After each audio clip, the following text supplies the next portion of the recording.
దేవుని యొక్క వాక్యంలో నుండి చదువుదని చూడండి దయచేసి 136వ కీర్తన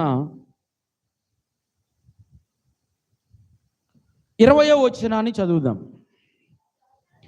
బాషాను రాజైన ఓగును ఆయన హతము చేసెను, ఆయన కృప నిరంతరముండును. దేవుని స్తోత్రం చెప్పండి. బాషాను రాజైన ఓగు చెప్పండి. బాషాను రాజైన ఓగు. ఇశ్రాయేలీలు ఐగుప్తు బానిసత్వంలో నుండి బయటకు వచ్చారా? వచ్చిన తర్వాత వారి జీవితంలో అడుగడుగున అణువణువున దేవుని యొక్క కృప అనుగ్రహించబడింది. మొట్టమొదటిగా ఈ 136వ కీర్తనలో 9వ వచనం వరకు సృష్టిని మనం చూస్తాం. అక్కడ నుంచి ఐగుప్తు అనుభవాన్ని మనం చూస్తాం. అక్కడ నుండి బయటకు వచ్చినటువంటి ఇశ్రాయేలుని చూస్తాం. అరణ్యంలో ఉన్నటువంటి ఇశ్రాయేలుని మనం చూస్తాం. ఇంతవరకు పోయిన అంతకుముందు ఆదివారం నేను ఆ విషయాలు చెప్పి వాటికి మనకు సంబంధం ఏంటి అన్న విషయాలను కూడా ధ్యానం చేస్తూ, వాటిని బట్టి రోజుకి ఎన్నిసార్లు దేవుని కృతజ్ఞతాస్తుతులు చెల్లించాలని వాక్యం చెప్తుంది. ఎన్నిసార్లు మరి స్తుతులు చెల్లిస్తున్నారా? 3 సార్లు ఏమా చెల్లిస్తున్నారా? వాక్యమును బట్టి 3 సార్లు, సృష్టిని బట్టి 3 సార్లు, నీకు ఇచ్చిన రక్షణను బట్టి 3 సార్లు దేవుని సన్నిధిలో కృతజ్ఞతాస్తుతులు చెల్లించాలి అని వాక్యం సెలవిస్తుంటే, మరి వాక్యము సెలవిస్తుంది కనుక ఇప్పుడు మనం ఏం చేయాలి చెప్పండి? ఖచ్చితంగా పాటించాలా వద్దా? పాటించాలి. నువ్వు ఎంత బిజీగా ఉన్నా, నువ్వు ఎంత టెన్షన్లో ఉన్నా, నువ్వు ఎంత అలిసిపోయిన స్థితిలో ఉన్నా, నేను చేయవలసినటువంటి పని ఏంటంటే దినములో 3 సార్లు దేవునికి కృతజ్ఞతాస్తుతులు చెల్లించాలి. దేవుడు మనకిచ్చిన రక్షణను బట్టి, దేవుడు మనకిచ్చినటువంటి ఈ సృష్టిలో బ్రతకటానికి మన కొరకు ఏర్పాటు చేసినటువంటి మంచి ఈవులన్నిటిని బట్టి, మనకిచ్చినటువంటి బాప్తిస్మమును బట్టి దేవునికి సన్నిధిలో, ఇంకా బాప్తిస్మం పొందిన వెంటనే ఇశ్రాయేలు ఎక్కడికి వెళ్ళారు? అరణ్యం అంటే ఏంటి? శ్రమ.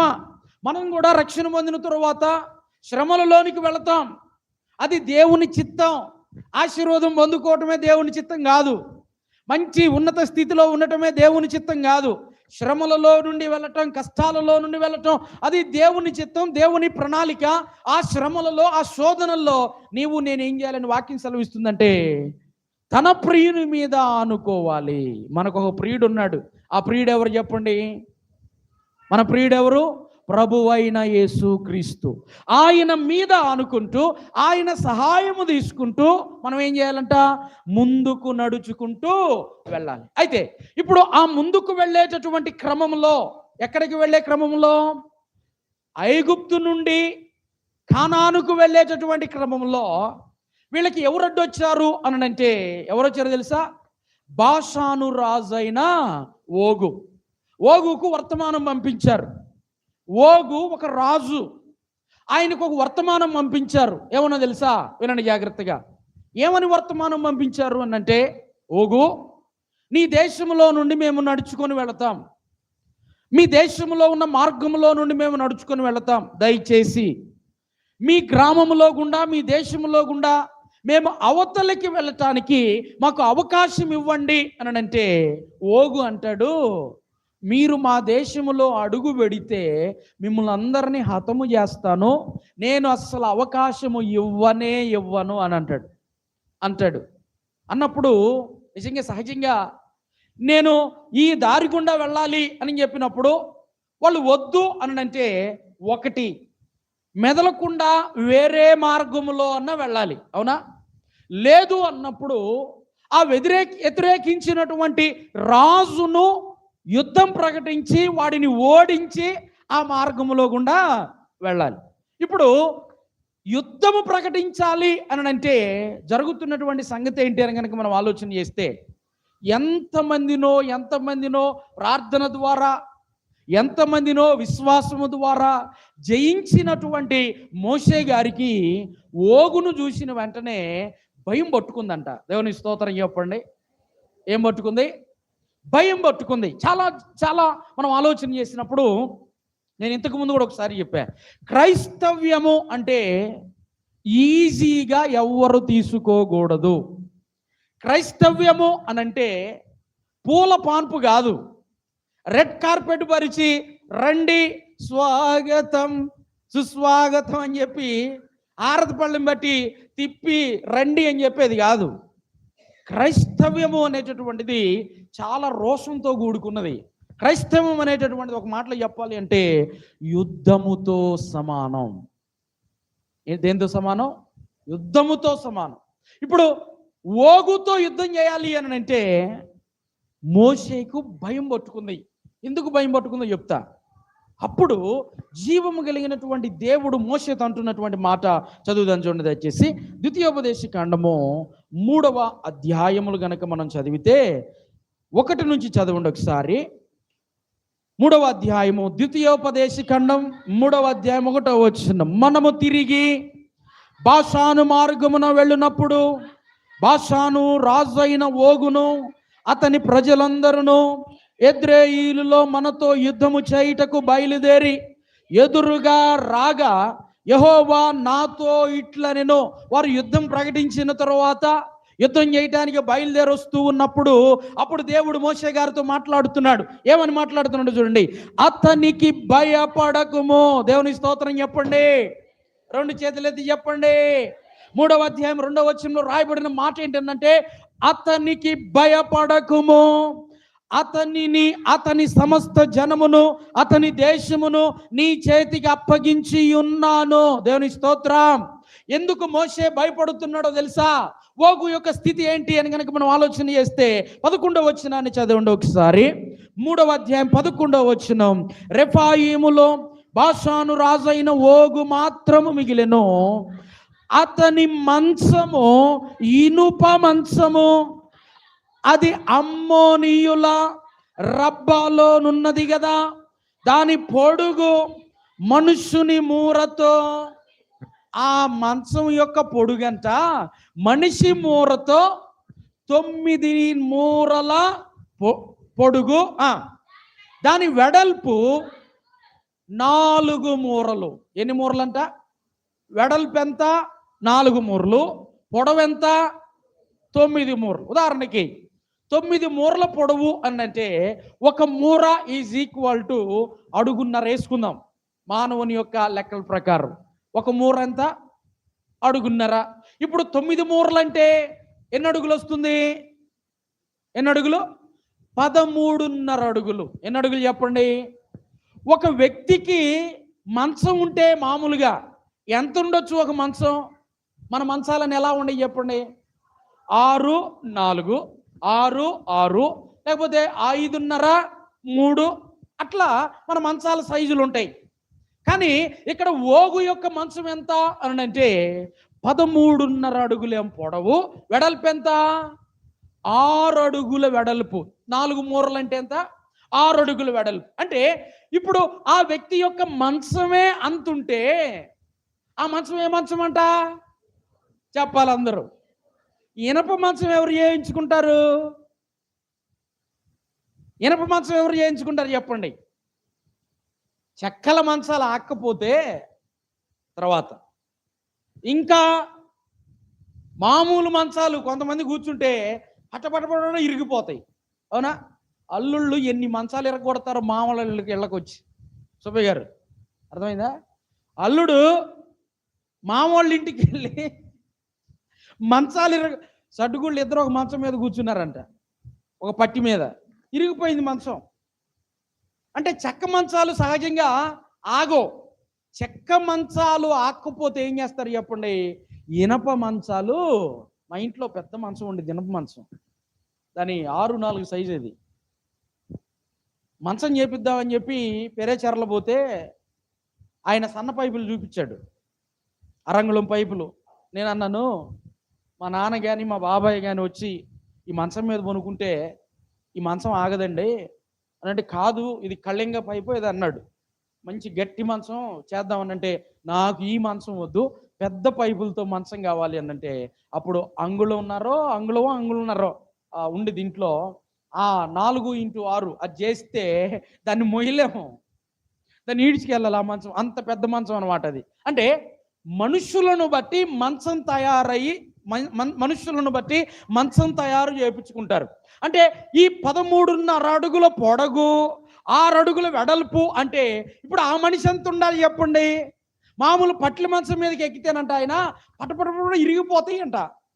అటువంటి భారీ కాయము కలిగినటువంటి వ్యక్తులు. వీళ్ళ గురించి బైబిల్లో వాక్యంలో రాయబడినటువంటి ఒక అద్భుతమైనటువంటి మాట ఏంటంటే రెఫీలీయులు అని రాయబడింది. ఎవరిళ్ళు? రెఫీయులు అంటే ఎవరు అని అంటే సాతాను యొక్క సంతానము అని అన్నారు. ఈ ప్రజలు ఉన్నత దేహులు, ఈ ప్రజలు చాలా హైట్ కలిగినటువంటి వ్యక్తులు. అసలు వీళ్ళని చూస్తేనే ఎలా ఉండిద్ది అని అంటే గుండెలు జారిపోతాయి. వీళ్ళని చూస్తే ఏమైపోయింది? గుండెలు. అంటే అందుకే మనం గనక ఆలోచన చేస్తే వేగు చూడటానికి వెళ్ళారా? ఎంతమంది వెళ్ళారు చెప్పండి వేగు చూడటానికి? ఏ ఊరు వెళ్ళారు చెప్పండి వేగు చూడటానికి? అమ్మా, ఏ ఊరు వెళ్ళారు వేగు చూడటానికి? ఎక్కడికి? వేగు చూడటానికి కానానికి వెళ్ళారు. వెళ్ళినటువంటి ఆ ప్రాంతంలో ఇప్పుడు ఎవరున్నారు అని అంటే ఎవరున్నారు చెప్పండి? అక్కడ మేము నెఫీలీలను మేము చూసితిమి. వారు ఉన్నత దేహులు, ఎత్తుగలిగిన వారు. వారి దృష్టికి మేము ఎలా ఉన్నాము అని 10 మంది చెప్తున్నారు తెలుసా? మిడతల వలె ఉన్నాము అని చెప్తున్నారు. అంటే అక్కడ అంత ఉన్నత దేహులు ఉన్నటువంటి ఆ యొక్క సమయంలో ఈ ఓగును చూసి, బాషాను రాజు అయినటువంటి ఓగును చూసి, అతని ఎత్తును చూసి, అతని బలాన్ని చూసి, అతని సైన్యాన్ని చూసి ఇప్పుడు మోషే ఏం చేస్తున్నాడు తెలుసా?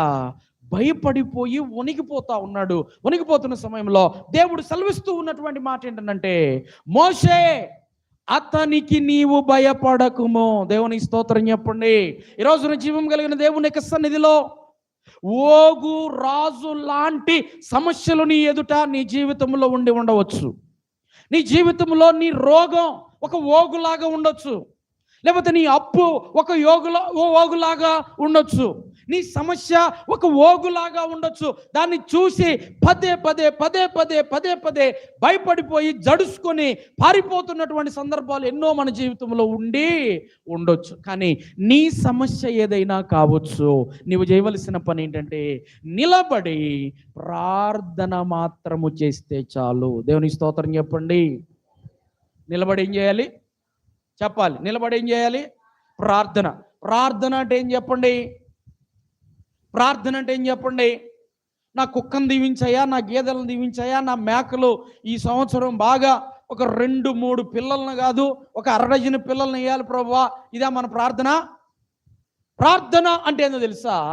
నిన్ను నీవు దేవుని చిత్తములోనికి మార్చుకోవడమే ప్రార్థన. ప్రార్థన అంటే ఏం చెప్పండి? హలో, ప్రార్థన అంటే ఏం చెప్పండి? ప్రార్థన చేయటకు 2 మనుషులు ఎక్కడికి వెళ్ళారు? దేవాలయానికి వెళ్ళారు. వారిలో ఒకడెవరు? పరిసయ్యుడు. పరిసయ్యుడు నిలబడి ఏమని ప్రార్థన చేస్తున్నాడు తెలుసా? ఏమని చేస్తున్నాడు? అయ్యా, నేను వారమునకు 2 సార్లు ఉపవాసం ఉంటున్నా, నేను అన్యాయం చేయటిల్లా, నేను అక్రమం చేయటిల్లా, నా 10వ భాగం అంతా కూడా నేను నీ సన్నిధికి తీసుకొని వస్తున్నా. అయితే ఈ సుంకరి వలె నేను లేనందుకు నీకు కృతజ్ఞతాస్తుతులు. అంటే అర్థం ఏంటి అంటే ప్రార్థన అంటే నీ గొప్పలు చెప్పుకునేది ప్రార్థన కాదు. నీ అవసరాల కోసం పదే పదే నాకు ఇవ్వు, దించు, దించు. ఇక దించడమే. ఆకాశంలో నుండి దిగాలి ఆశీర్వాదాలు. కారు దించు, కారుతో ఆశీర్వదించు అనగానే కారు దిగిపోవాలి. అవునా? దిగలేదనుకోండి, దేవుడు నాకు ఏ మేలు చేయట్లా. ప్రార్థన అంటే నీవు ఒకళ్ళ మీద చెప్పేటటువంటిది కాదు. ప్రార్థన అంటే నీ గొప్పలు చెప్పుకునేది కాదు. ప్రార్థన అంటే ఏంటో తెలుసా? నిన్ను నీవు దేవుని చిత్తములోనికి మార్చుకునేది. అయితే సుంకరి నిలవబడి దేవుని చిత్తములోకి మారుతున్నాడు ఆయన. ఏమన్నా తెలుసా? ఆయన దేవాలయములోనికి వెళ్ళటానికైనా ధైర్యము చాలక దేవాలయము బయటే నిలవబడి ఆకాశం వైపు కన్నులెత్తుటికైనను ధైర్యము చాలక తన రొమ్ము కొట్టుకుంటూ ఒకే ఒక్క మాట పలికాడు. ఏంటి ఆ మాట చెప్పండి? పాపినైనా నన్ను కరుణించు. దేవుని స్తోత్రం చెప్పండి. అది దేవుని చిత్తములోనికి మారటం అంటే. దేవుని చిత్తంలోనికి మారటం అంటే ఏంటి? పాపము పోయి పరిశుద్ధుడుగా అవటం, పాపము పోయి నీతిమంతుడిగా అవటం. ప్రార్థన చేయటానికి నిలబడిన ప్రతిసారి చేయవలసిన పని ఏంటో తెలుసా? నీ విరోధులను క్షమించటం, నిన్ను తిట్టిన వారిని క్షమించటం. ప్రార్థనకు వెళుతున్న ప్రతిసారి దేవుని దగ్గర క్షమించమని అడిగి క్షమాపణను పొందుకొని ఇంకా నేనేమి మారాలి, నాకు తెలియచేయి ప్రభువా అని అడగటమే ప్రార్థన. ఎబ్బేకు రేవు దగ్గర ఆ రాత్రి నిలిచిపోయాడు యాకోబు. ఆ రాత్రంతా పెనుగులాడుతున్నాడు. ఆ రాత్రంతా దేవుని సన్నిధిలో ప్రార్థన చేస్తున్నాడు. ఏమని చేశాడు ప్రార్థన? నా శత్రువులందరూ నశించిపోవాలి ప్రభు అని ప్రార్థన చేయాలి ఆయన. ఏమని చేశాడు తెలుసా? నేను ఇంకా ఏం మారాలో నాకు దయచేయి, నాకు జ్ఞానం దయచేయి. నాకు శత్రువులు ఎక్కువైపోతా ఉన్నారు, నాకు చాలామంది కీడు కల్పించేవారు ఉంటా ఉన్నారు, నా అన్న నన్ను చంపటానికి వస్తా ఉన్నాడు, నేనేం చేయాలి ఈ సమయంలో నాకు తెలియచేయనంటే అప్పుడు దేవుడు చెప్తున్నాడు, నువ్వు వెళ్ళి నీ అన్నతో నీవు సమాధాన పడు. నిన్ను నీవు దేవుని చిత్తములోనికి మార్చుకోనే దాన్నే ప్రార్థన అంటారు. ఎప్పుడైతే నీవు దేవుని చిత్తములోనికి నీవు మారుతావో ఇక నువ్వేమి దేవుని అడగాల్సినంత అవసరం అస్సలు లేనే లేదు. నీవు అడగకుండానే నీతిమంతుని తల మీదకి ఏమొస్తాయి చెప్పండి? వాక్యం సెలవిస్తుంది. ఆశీర్వాదం కోసం నువ్వు పరిగెడతాం కాదు, నీ వెంట ఆశీర్వాదము వస్తుంది. ఉందా లేదా వాక్యంలో? ద్వితీయోపదేశకాండం 28వ అధ్యాయం అంతా కూడా అక్కడ 14 వచనాలు 15 వచనాల ఆశీర్వాదాలు ఉంటాయి. నిన్ను వెంబడిస్తాయి అంటే ఆశీర్వాదాలు. కానీ ఈ రోజున మనం ఆశీర్వాదాల కోసం వాళ్ళు ఒక ఉపవాస ప్రార్థనలు 7 వారాలు పెడుతున్నారంటే ఆడికి వెళ్తాం, పిల్లలు పుట్టట్లేదంటే అట్టికాయలు ఇస్తున్నారంటే అక్కడికి వెళ్తాం, ఇంకా అక్కడ దెయ్యాలు పోవటానికి తాయితులు కడుతున్నారంటే ఇంకో చోటుకు పోతాం. నిలకడ లేని భక్తి అది, స్థిరత్వము లేని మనస్సు అది, చంచల మనస్సుతో కూడుకున్నటువంటి మనస్సు అది. చంచల మనస్సుతో కూడుకున్న వానికి దేవుడు ఏ మేలు చేయనే. నీ మనస్సు స్థిరపరచబడినంత కాలం, పడనంత కాలం, నీ మనస్సు స్థిమితంగా లేనంత కాలం, నీ మనస్సు దేవుని మీద లగ్నము చేయకుండా ఉన్నంత కాలం నీకు ఏ మేలు కూడా దేవుని దగ్గర నుంచి రానే. అందుకే పోయిన ఆదివారం విన్నాం మనం. ఏ వాక్యం విన్నాం చెప్పండి? మేలు వచ్చినను అది వానికి కనబడదు. ఎవరికి కనపడదు? కన్నులు మూసుకున్న వాళ్ళకి మేలు వచ్చి వాకిలి తడుతుందంట, వాకిలి డోరు తడుతుందంట. తడుతున్నప్పుడు ఇప్పుడు కాదు పో అంటాడంట. ఏమొచ్చినప్పుడు? మేలొచ్చి నేను నీ ఇంటిలోనికి వస్తాను అని చెప్పానంటే ఇప్పుడు కాదు పో అంటాడంట. తలుపు దీనోడికి మేలు వచ్చిద్దా ఇంట్లోకి? ఏ మేలు కూడా రానే. దేవుని వలన వానికి ఏ మేలు కలుగుతుందని అస్సలు అనుకోనకూడదంట. ఎందుకో తెలుసా? నీ హృదయం దేవుని ఎదుట సరైనదిగా లేదు, నీ హృదయం దేవుని ఎదుట సరి అయినదిగా లేదు గనుక దేవుడు నీకు ఏ మేలు చేయటానికి ఆయన సిద్ధంగా లేడు. ప్రార్థన చేయటానికి వెళ్ళినటువంటి ఆ సుంకరి ఒకటే అంటున్నాడు. ఏమంటున్నాడు తెలుసా? పాపినైన నన్ను ప్రార్థన అంటే నిన్ను నీవు రూపాంతరపరుచుకునేటటువంటిది ప్రార్థన, నిన్ను నీవు దేవుని చిత్తములోనికి మార్చుకునేది ప్రార్థన, నిన్ను నీవు దేవుని చిత్తమేదో పరీక్షించి దేవుని యొక్క చిత్తములోనికి నిన్ను నీవు రూపాంతరపరుచుకునేదే ప్రార్థన. కానీ ప్రార్థన అంటే మనకి ఏమైపోయింది అని అంటే, మా ప్రార్థన అవసరాలు ఏమైనా ఉన్నాయా చెప్పండి అని అంటే చాటభారతం చెబుతాం. కానీ అయ్యా నేను భక్తిలో పడేటట్టు నా కోసం ప్రార్థన చేయండి, పాపం చేయకుండా నా మనసు స్థిరంగా ఉండేటట్టు ప్రార్థన చేయండి. ఎవరైనా అడుగుతారా? ఉపవాసం ఉండేటట్టు నా కోసం ప్రార్థన చేయండి. అయ్యా నేను ఉండలేకపోతున్నాను ఉపవాసం, నాకన్నా వెనకొచ్చిన వాళ్ళందరూ ఎంతో భక్తి చేస్తున్నారయ్యా, నా కడుపును పుట్టిన పిల్లలే చక్కగా భక్తి చేస్తున్నారయ్యా, నేను చేయలేకపోతున్నా, నా కోసం ఉపవాసం ఉండి ప్రార్థన చేసుకునే విధంగా, ఆత్మీయతలో ఎదిగే విధంగా నా కోసం ప్రార్థన చేయండి. ఎవరైనా అంటారా? అసలు ఎవరిని ప్రార్థన అవసరం చెప్పండి. మాకు సొంత ఇల్లు లేదయ్యా, ఈఎంఐలు కట్టుకోలేకపోతున్నామయ్యా, ఆటో కొనుక్కోవాలయ్యా, కారు కొనుక్కోవాలి. భూ సంబంధమైన వాటి మీద నీ మనస్సున్నంత కాలం పరసంబంధమైనవి ఏవి కూడా నేను పొందుకోలేము. రెండు చేతులు దేవుని స్తోత్రం చెప్పండి, హుషారుగా చెప్పండి, ఇంకా గట్టిగా చెప్పండి. ఏం పర్లేదు, నీకు అన్ని ఆశీర్వాదాలు వచ్చేస్తాయి అని అంటే ఎంత హుషారో. అవన్నీ పై పైన అందుకే అన్నాడు కదా, నా ప్రజల గాయాలు పైనే మానుపుతారంట. గాయం లోన్ నుంచి మారితే బెటరా, పైన మారితే బెటరా? ఎక్కడి నుంచి మానాలి గాయం? లోపలి నుండి మానాలి. నాకు యాక్సిడెంట్ అయింది కదా, కాలుకి బాగా కుట్లేశారు, నాకు మొత్తు కూడా ఎక్కలా. నిజంగా రెండు సార్లు నేను మొత్తు ఇంజక్షన్ చేయించుకున్నా, మొత్తు ఎక్కలా. ఒకటి బైబిల్ కాలేజీలో ఉన్నప్పుడు నా కాళ్ళలో ఒక ఆన ఉండేది. ఆన అంటే తెలుసుగా, ఒక రౌండ్గా అది నొప్పి పుడతా ఉండేది.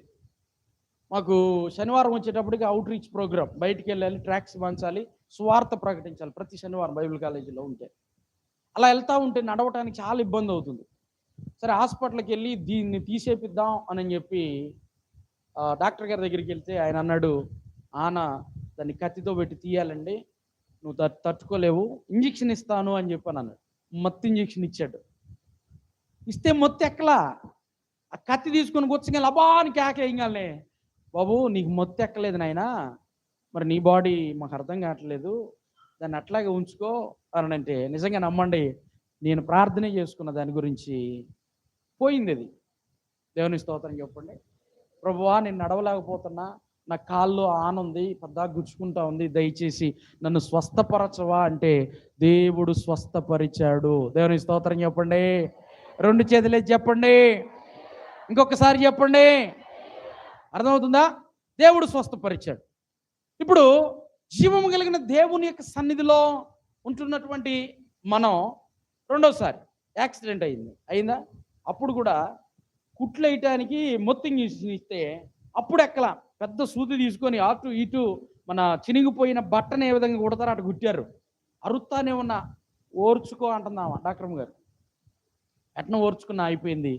చాలా రోజులైనా కానీ బూట్లు వేసుకుంటుంటే పైన అంతా శుభ్రంగా మానిపోయింది, కానీ బూట్లు వేసుకుంటుంటే నొప్పి పుడుతుంది బాగా నడుస్తుంటే. అప్పుడు ఫిజియోథెరపీ డాక్టర్ గారు మా ఇంటికి వస్తే ఆమెను అడిగా, మేడం పైన అంతా శుభ్రంగానే ఉంది, భలే నొప్పి పుడుతుంది, ఏం అర్థం కావట్లేదు నాకంటే. అప్పుడు అంది, పాస్టర్ గారు పైన గాయం మానింది కానీ లోపల గాయం అలాగే ఉంది. అప్పుడు ఏదో నొప్పులకి బిళ్ళలు రాసి ఇచ్చింది, కానీ బిళ్ళలు వాళ్ళ ప్రార్థనే చేసుకున్నప్పుడు కూడా కొబ్బరి నూనె రాసుకొని ప్రార్థన చేసుకుంటే దేవుడు శుభ్రంగా తగ్గించాడు. దేవుని స్తోత్రం చెప్పండి. రెండు చేతులే చెప్పండి. నాకు గాయం తగ్గటం మీకు ఇష్టం లేనట్టుగా ఉంది. దేవుని స్తోత్రం. అర్థమవుతుందా? ఇప్పుడు గాయం ఎక్కడి నుంచి మానాలి?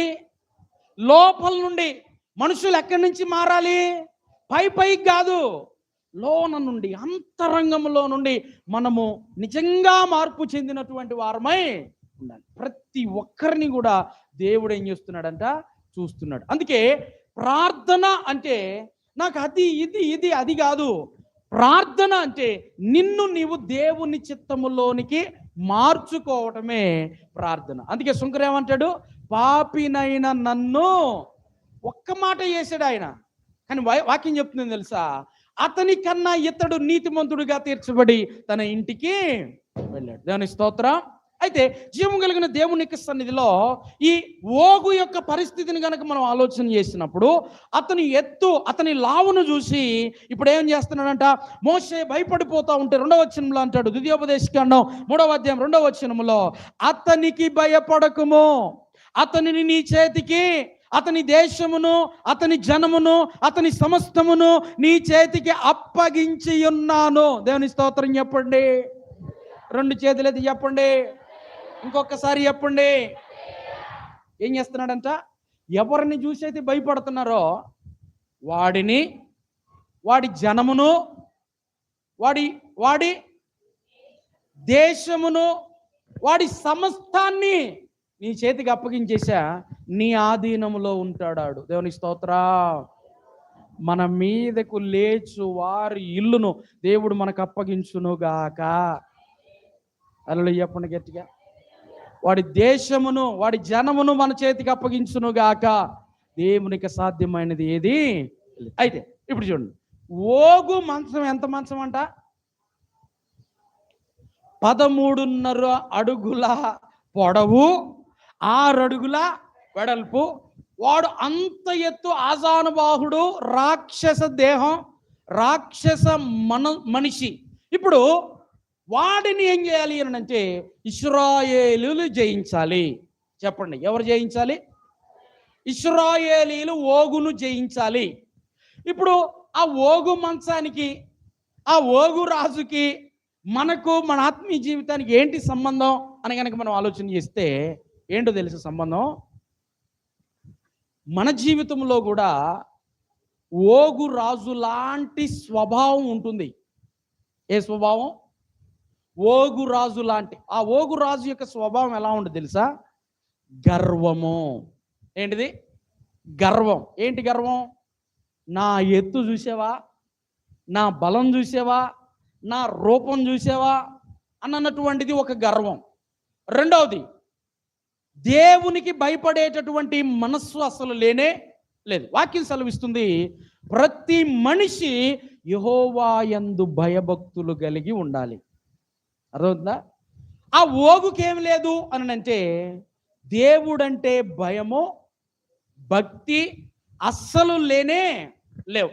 ఈ రోజున నా జీవితంలో గర్వము అనేటటువంటి పరిస్థితి ఉన్నా, భయభక్తులు లేని పరిస్థితి ఉన్నా, ఇంకా నిర్లక్ష్యము, అశ్రద్ధ, బద్ధకము అనేటటువంటి స్థితి ఉన్నా ఓగు రాజు మనలో ఉన్నట్లే. అర్థమైందా? ఇప్పుడు ఓగు మంచం గురించి దేవుడు చెప్పినటువంటి మాటలు ఎందుకు? అతని మంచం, అతని కత్తి గురించి చెప్పవచ్చు కదా, చెప్పవచ్చు కదా, లేకపోతే అతని యొక్క ఈటి గురించి చెప్పవచ్చు కదా. మరి అతని మంచం గురించి చెప్పడానికి గల కారణం ఏంటి అని కనుక మనం ఆలోచన చేస్తే ఒక మాట చెప్పమంటారా? అసలు ఆత్మీయ పోరాటాలన్నీ కూడా మంచం మీదే జరుగుతాయి. దేవుని స్తోత్రం చెప్పండి. అర్థమవుతుందా? పోరాటాలన్నీ కూడా మంచం. ఓగు మంచం మన ఆత్మీయ జీవితానికి సంబంధం ఏంటి అని కనుక మనం ఆలోచన చేస్తే,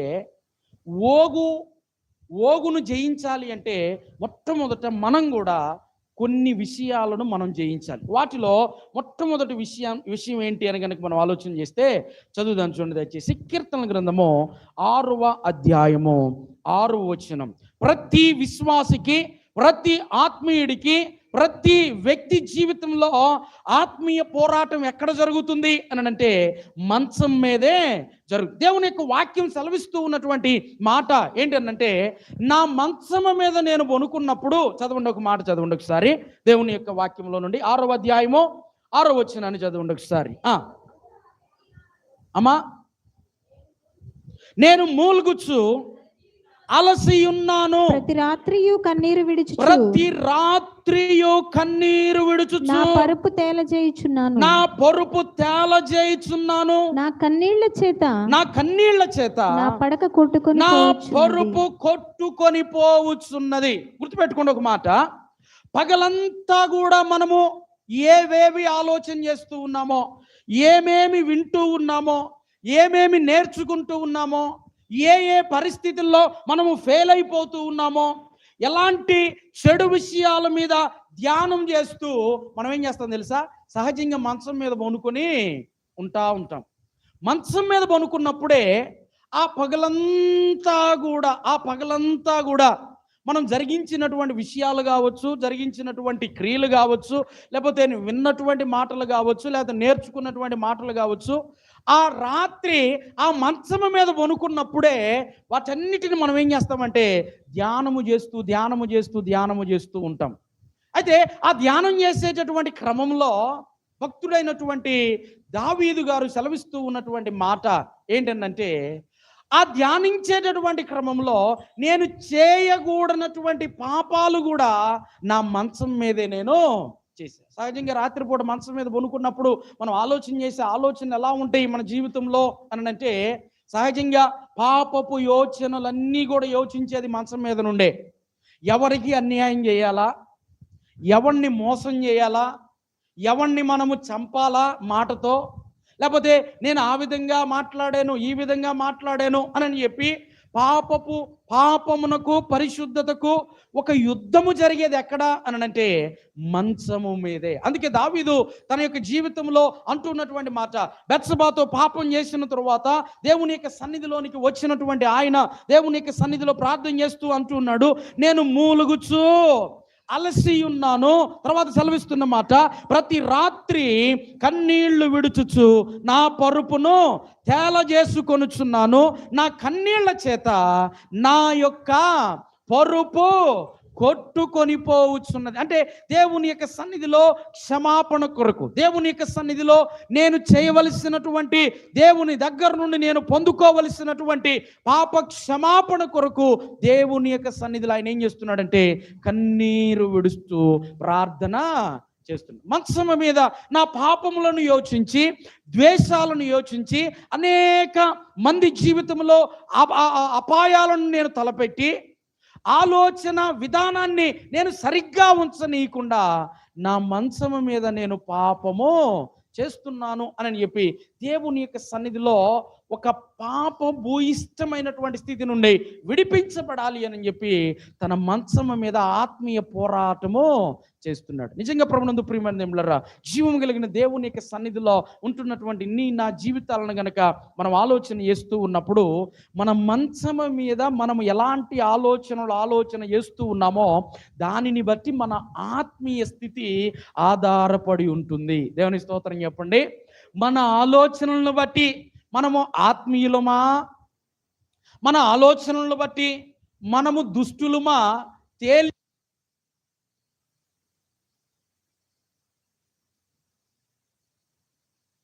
ఆలోచన చేస్తే అక్కడ సెలవిస్తూ ఉన్నటువంటి మాట ఏంటి అని గనక, రాత్రి జాముల యందు నా మంచము మీద నేను పనుకొని నిన్ను ధ్యానము చేస్తూ ఉండగా క్రొవ్వు మెదడు దొరికినంత నా హృదయము సంతోషించుచున్నది అని అంటాడు. దేవుని స్తోత్రం చెప్పండి, హల్లెలూయా చెప్పండి.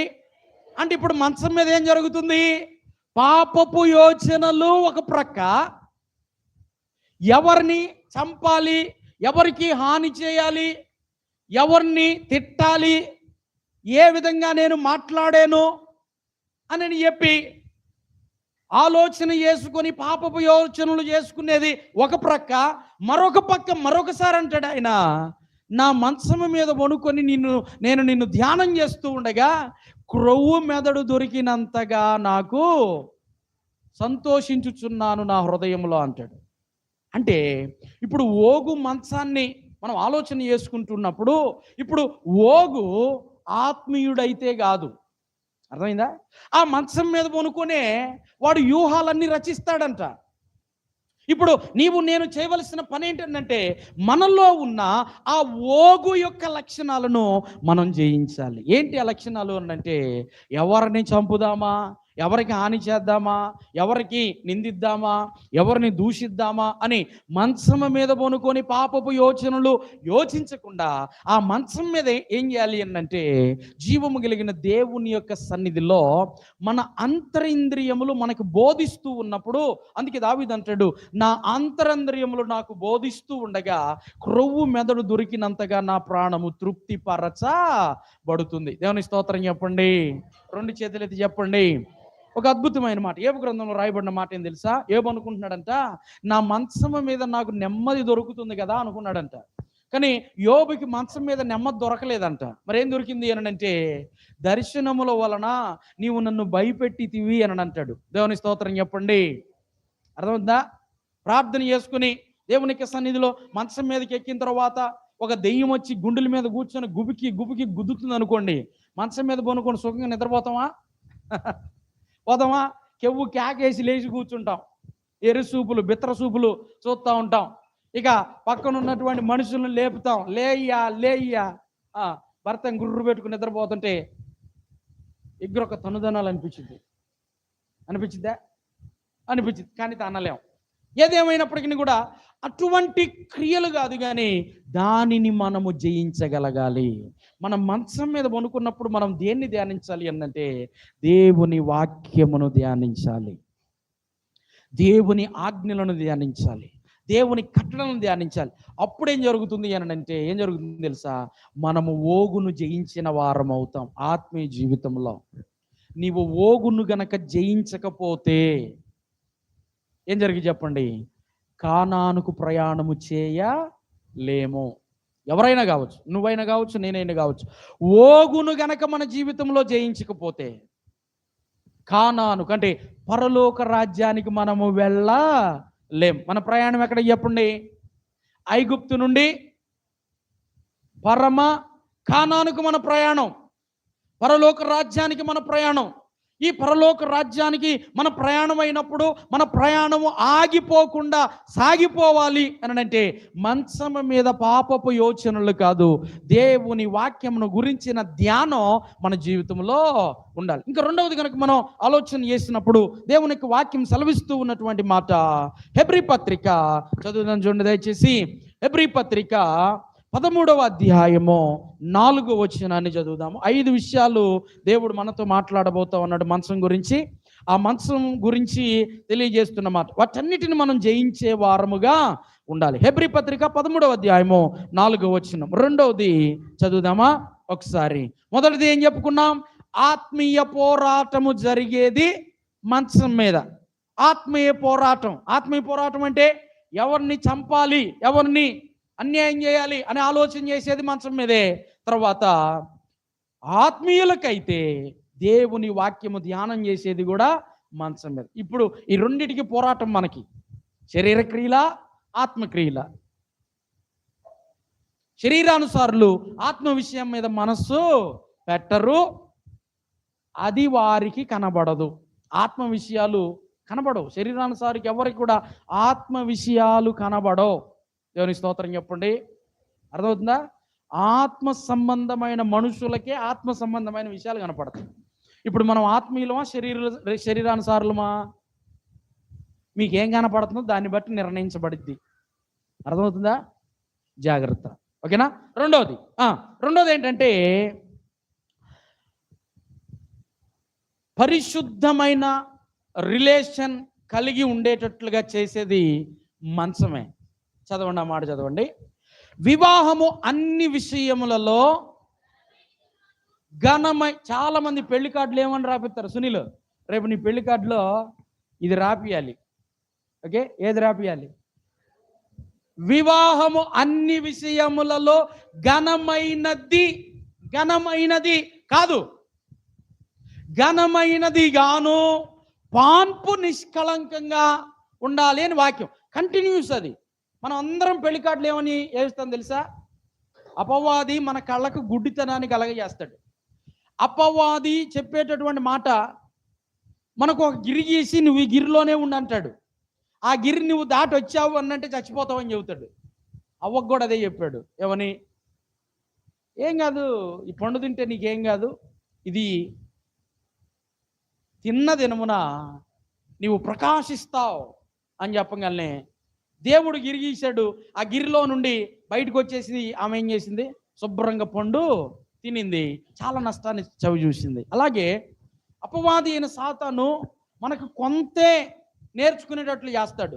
ఎందుకు అనంటే ఇంకా ఎక్కువ నేర్చుకుంటే వాడికి మీద మనం అధికారం అవుతామని, వాడికన్నా మనం అధికారం కలిగిన వారముగా ఉంటామని, బలవంతులుగా ఉంటామని వాడి భయం. అందుకే వివాహము అన్ని విషయములలో ఘనమైనది గాను పాన్పు నిష్కళంకంగా ఉండాలి. వివాహమైన తరువాత చాలా జాగ్రత్తగా గమనించాలి, చాలా జాగ్రత్తగా వినాలి. వివాహమైన తరువాత, నిన్న నాగియ వాళ్ళది పెళ్లి రోజు, వెళ్ళిపోయాడు నాగియ, వచ్చారు, చక్కగా ప్రార్థన చేసుకున్నారు. ఓకే, అయితే అన్ని విషయములలో ఘనమైనది గాను పాన్పు అంటే మంచం ఎలా ఉండాలంట? నూతన వధువరులు మంచం మీదకి వెళ్ళేటటువంటి ముందు ఏం చేయాలి తెలుసా? ప్రార్థనాపూర్వకంగా ప్రవేశించాలి. ప్రార్థన చేసుకుని మంచం మీదకి ఎక్కాలి. ఎందుకు ఎక్కాలి అని అంటే, బైబిల్ గ్రంథాన్ని మనం ఆలోచన చేస్తే ఇద్దరు జీవితాలు చక్కని ఉదాహరణ. వారిలో మొట్టమొదటిగా ఎవరు అంటే జకర్యా, ఎలిజబెత్. ఎవరాళ్ళు? జకర్యా, ఎలిజబెత్. దేవుని సకలమైన ఆజ్ఞల చొప్పున అనుసరిస్తూ నడుచుకుంటూ నిందారహితులుగా ఉన్నారని వాక్యం సెలవిస్తుంది. అయితే వారికి పిల్లలు లేరు. ఎవరు లేరు? పిల్లలు లేరు. ధూపం వేస్తున్నాడు, దేవదూత వచ్చి చెప్తున్నాడు ఏమని?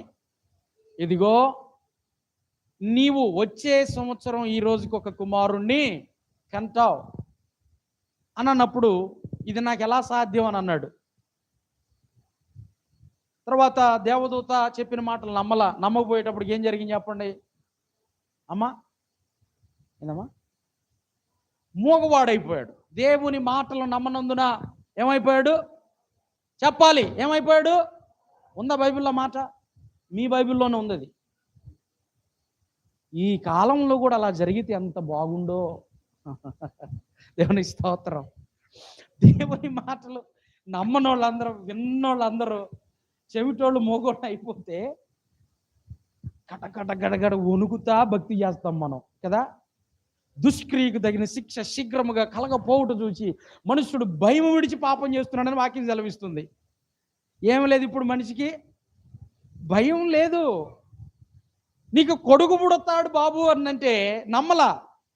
ఇది నెరవేరు వరకు నీవు మోగోడవై ఉంటావని దేవతో చెప్పి పోగానే ఇంటికి వెళ్ళి పాన్పు మీదకి వెళ్ళేటప్పటికి ఏం చెప్పాలో అర్థం కాల. కూర్చో ప్రార్థన చేసుకుందామని సైగ చేశాడు.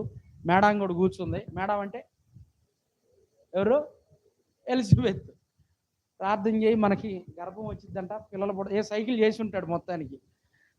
సైకిల్ రూపంలో నీకు చెప్పడానికి లేదుగా, ప్రార్థన చేయటానికి కూడా లేదుగా.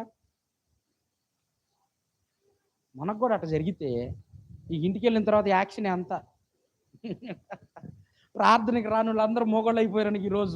ఈరోజు రాని వాళ్ళందరూ మోగోళ్ళు అయిపోయి, ఇప్పుడు ఆంధ్రాని రాలేదు, ఆయన ఉదాహరణ మోగోడయ్యాడు అనుకో. చికెన్ తీసుకొచ్చాడు, వండమని ఎట్ట చెబుతాడు నీకు? ఫ్రిడ్జ్లో పెట్టాడు. ఊహించుకొకసారి. దేవుని స్తోత్రం. అర్థమవుతుందా? ఇక అది గురాతి గుర్రం, వర్ణనాతీతం అది. బాబోయ్, ఇక మన వల్ల ఈయన కూడా నమ్మనందున వెళ్ళిపోయాడు, మోగోడైపోయాడు. కూర్చొని ఏమని ప్రార్థన చేశారు తెలియదు కానీ మంచం మీదకి ఎక్కారు. పరిశుద్ధ కార్యము జరిగే స్థలం మంచం. దేవుని స్తోత్రం చెప్పండి. భార్య భర్తల సంబంధంలో వారి ఇద్దరు ఏకమయ్యే స్థలం అది ఎలా ఉండాలి అంటే పరిశుద్ధమైనదై ఉండాలి. నీ మంచం మీదకి వేరే పరాయి పురుషుడు రావటానికి వీలు లేదు. నీ మంచం మీదకి వేరే పరాయి స్త్రీ రావటానికి వీలు లేదు. ఆ పాన్పు ప్రార్థనతో పరిశుద్ధపరచబడుతుంది. అక్కడ ఏం జరుగుతుందంటే దైవ కార్యము జరుగుతుంది. అక్కడ జరిగే ఆ దైవ కార్యమును బట్టి నెక్స్ట్ జనరేషన్ అంటే పిల్లలు పుడతారుగా. అక్కడ పరిశుద్ధ కార్యము జరిగిన తరువాత ఒక మనిషికి ఒక జననాన్ని కనేటటువంటి జననం ఎలా ఉంటుందో తెలుసా? దేవుని చిత్తాన్ని జరిగించే జనరేషన్ ఉత్పత్తి అయ్యే స్థలం నీ మంచం. దేవుని స్తోత్రం చెప్పండి. అర్థమైంది నేను చెప్పింది? అందుకే వాళ్ళిద్దరూ ప్రార్థన చేసుకొని పాన్పు నిష్కళంకంగా ఉన్నప్పుడు పాన్పు మీదకి ఎక్కి వారు ఏకమైన తరువాత వారి గర్భంలో నుంచి ఎవరు వచ్చారు తెలుసా? సాతానును జయించే బాప్తిస్మం ఇచ్చే యోహోను వచ్చాడు. దేవుని స్తోత్రం. అర్థమైందా? దీన్నే ఏమన్నారు అని అంటే ముహూర్తం అన్నారు. ఏమన్నారు? ముహూర్తం. లోకంలో ఉన్నటువంటి మనుషులు పెళ్ళైన తర్వాత శోభనం చేసుకోవాలంటే ముహూర్తం. ఒక ఇంట్లో ఒక రూమ్లోకి పంపాలంటే 1:45 ముహూర్తం. అప్పుడు ఆ సమయంలోనే డోర్, ఆ సమయంలో ఆ గడియలోనే తీయాలి. ముందు తీరితే ఏమంటారు? వర్జ్యం, దుర్ముహూర్తం. ముందు తీయకూడదు. ఆ టైంలోనే పెళ్లి కూతురు రావమ్మ అడుగు పెట్టాలన్నమాట. ఆ టైంలోనే. అర్థమవుతుందా? అప్పుడు ఏం జరుగుతుందంట? ఏం జరుగుతుందని చెప్పండి.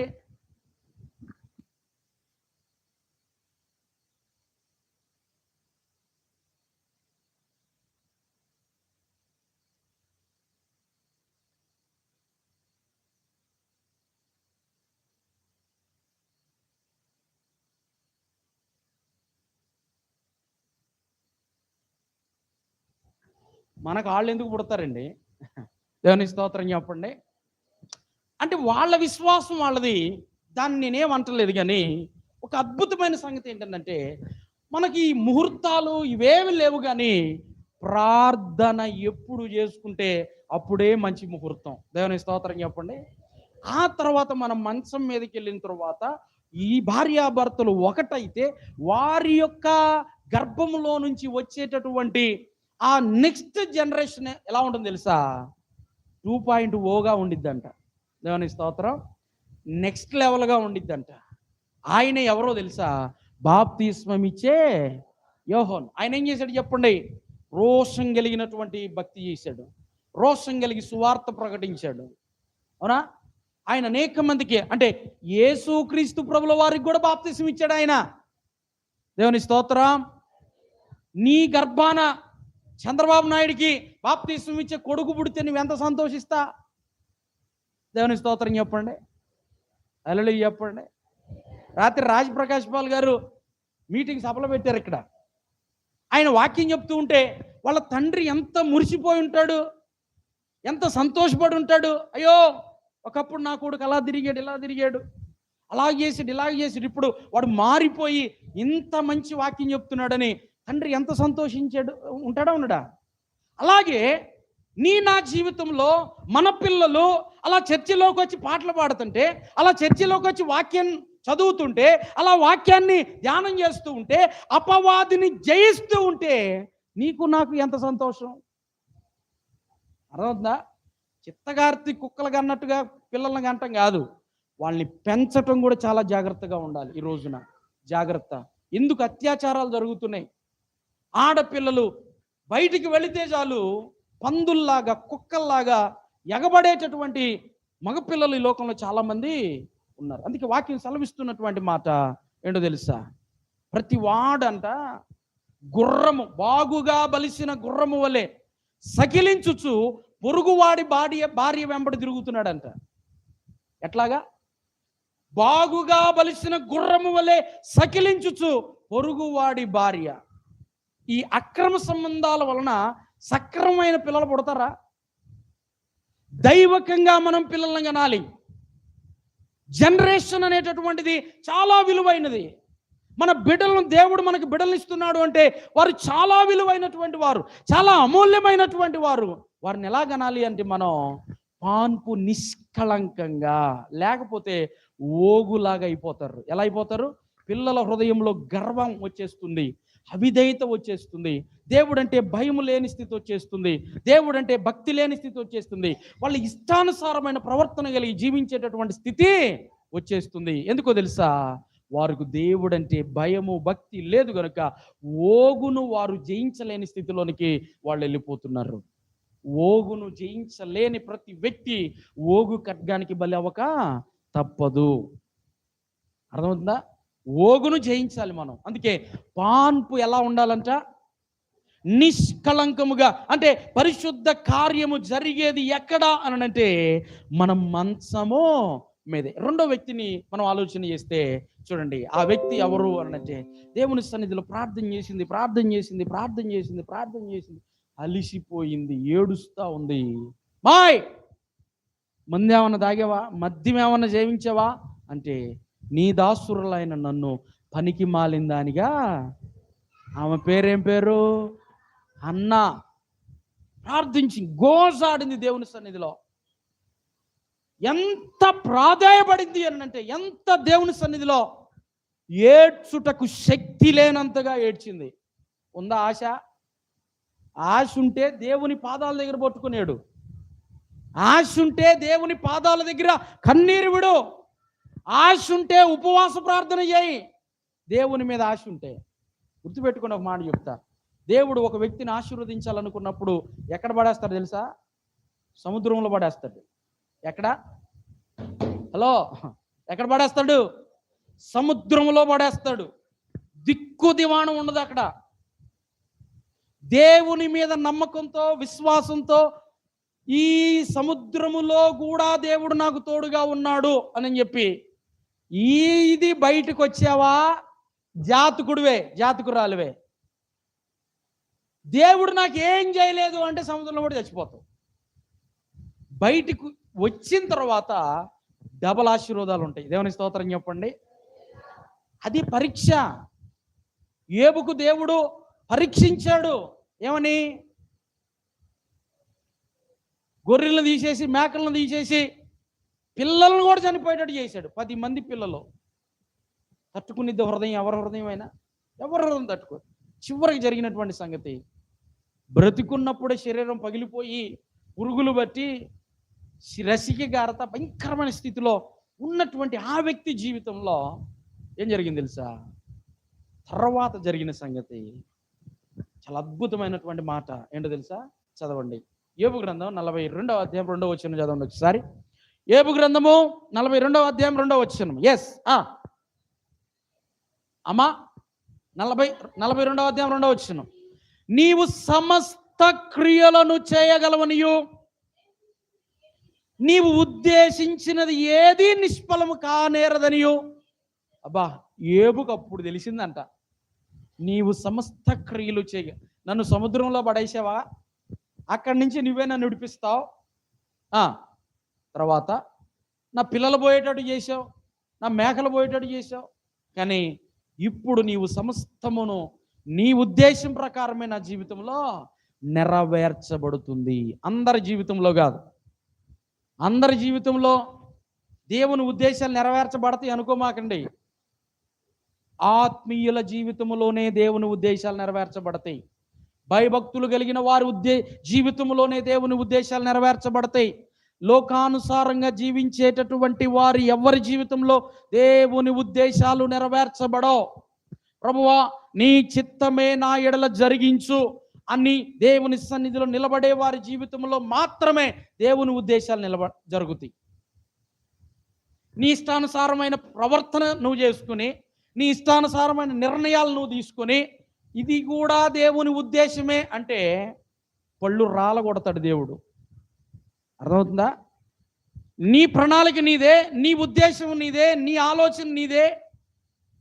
దేవునికి ఒక్క అవకాశం కూడా ఇవ్వం మనం.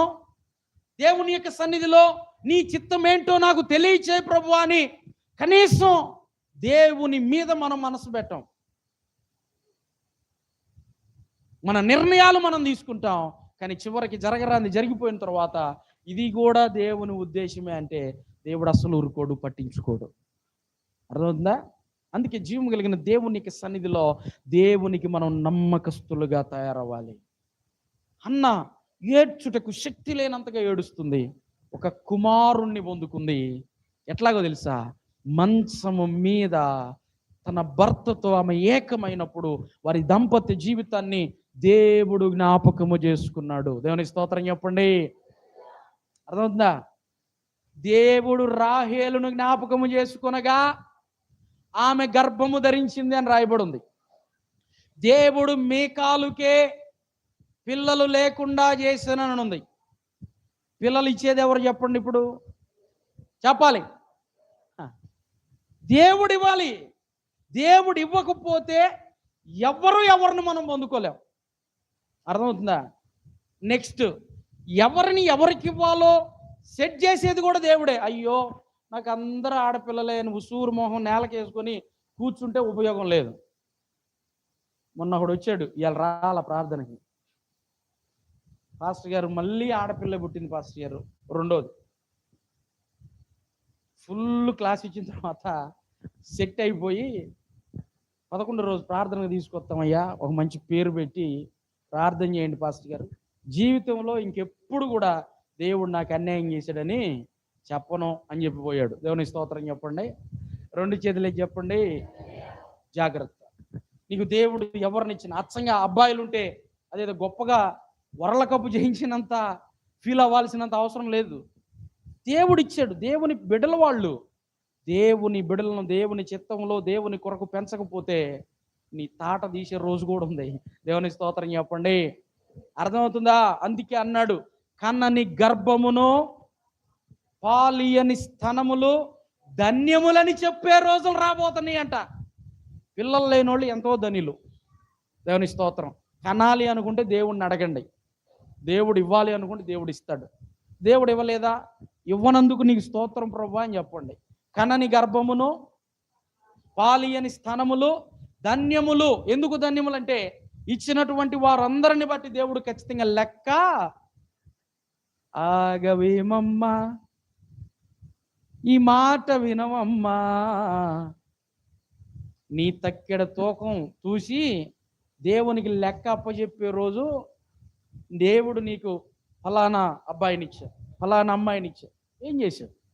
నీ చిత్తం నెరవేర్చావా? నా చిత్తం నెరవేర్చావా? బిడల విషయంలో దేవుని చిత్తాన్ని జరిగించే వారముగా మనము, అందుకే వాక్యం సెలవిస్తున్నమాట, తన పిల్లను తీసి బండకు వేసి కొట్టువాడు ధన్యుడు అని ఉంది. ఉందా మాట బైబిల్లో? తన పిల్లను తీసి బండకు వేసి కొట్టువాడు. ఏ బండ అది అంటే కొండకో బండకు కాదు, ఆ బండ క్రీస్తు.